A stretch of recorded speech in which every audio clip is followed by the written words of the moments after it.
महाभारत के युद्ध के बाद भगवान श्री कृष्ण और अर्जुन द्वारका लौट रहे थे, पर इस बार रथ को भगवान ने नहीं, अर्जुन ने स्वयं चलाया। द्वारका पहुंचते पहुंचते अर्जुन अत्यंत थक चुके थे। अर्जुन अतिथि गृह में चले गए और गहरी निद्रा में लीन हो गए। शाम का समय हुआ, रसोई में सुगंधित व्यंजन परोसे जा चुके थे।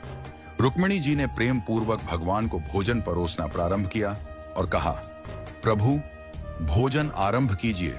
भगवान श्री कृष्ण बोले, रुक्मिणी हमारे घर में अतिथि आए हुए हैं, हम अतिथि के बिना अन्न का एक कौर भी ग्रहण नहीं कर सकते। रुक्मिणी जी बोली, आप आरंभ कीजिए प्रभु, मैं अर्जुन को बुला लाती हूं।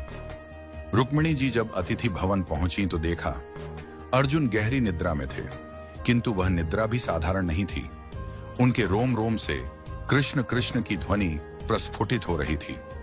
उनके पूरे शरीर से ऐसा प्रतीत हो रहा था मानो हर कोशिका भगवान का नाम जप रही हो। रुक्मिणी जी उन्हें जगाना भूल गईं।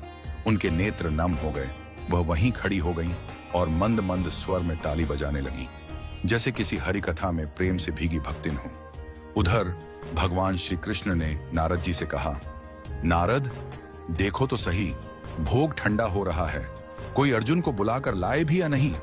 नारद जी तुरंत वीणा लेकर अतिथि भवन पहुंचे।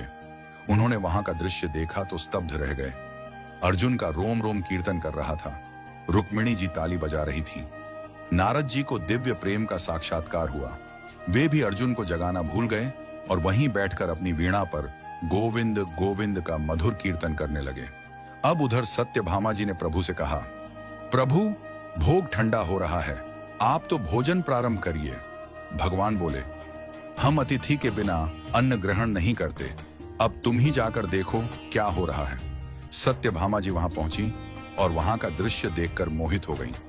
एक ओर अर्जुन का निष्कलंक भक्ति रस, दूसरी ओर रुक्मिणी जी की तालियां, तीसरी ओर नारद की वीणा, तो सत्यभामा जी भी नृत्य करने लगी।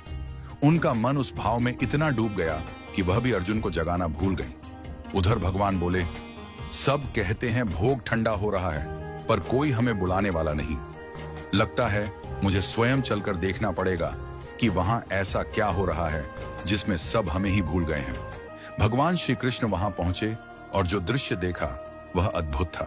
भगवान के नेत्र सजल हो गए, प्रेम के अश्रु उनके नेत्रों से बहने लगे। उन्होंने धीरे से आगे बढ़कर अर्जुन के चरणों को अपने कर्कमलों से दबाना शुरू किया। जैसे ही भगवान के अश्रु अर्जुन के चरणों पर गिरे, अर्जुन चौंक कर उठे। वो बोले, प्रभु यह आप क्या कर रहे हैं? आप मेरे चरण दबा रहे हैं। भगवान ने मुस्कुराकर कहा, अर्जुन तुमने मुझे अपने रोम रोम में बसा लिया है, तुम्हारा हर कण मेरा नाम जपता है। जो मुझे इतना प्रेम करता है वह मेरे लिए सबसे प्रिय होता है। जो भक्ति न दिखावे की हो न प्रयत्न की, जो भक्ति स्वाभाविक हो, जो भक्ति सांसों में बसी हो, जो प्रेम निराकार न होकर सजीव हो, वही प्रेम प्रभु को बांधता है।